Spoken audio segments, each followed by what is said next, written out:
भारत की जानब से 1,85,000 क्यूसेक पानी का रेला छोड़े जाने के बाद जो है कमालिया में दरिया रावी के मकाम पर जो है सैलाब की सूरत हाल का ख़तरा जो है वो बढ़ गया है। इस वक्त जो है कमालिया में हेड सदनाई के मकाम पर है तकरीबन 21,000 क्यूसेक पानी का जो रेला गुज़र रहा है। मज़ीद जो इंडिया की जानब से पानी छोड़ा गया जब वो गुजरेगा तो इससे जो है और ज़्यादा जो है नुकसान होने का ख़दशा है, क्योंकि यहाँ पर जो है दरिया के किनारों में जो आबादियाँ आबाद हैं, इसके अलावा जो देहात हैं उनके ज़ेर आब आने का खदशा। दूसरी जानब तहसील इंतज़ामिया की जानब से जो है यहाँ पर दरिया के किनारे जो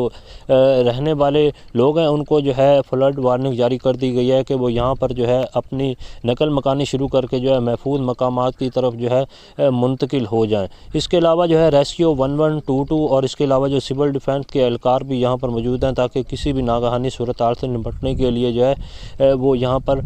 अलर्ट हैं। तहसील कमालिया के जो दरिया रावी के मुख्तलिफ मकामात हैं वहाँ पर जो है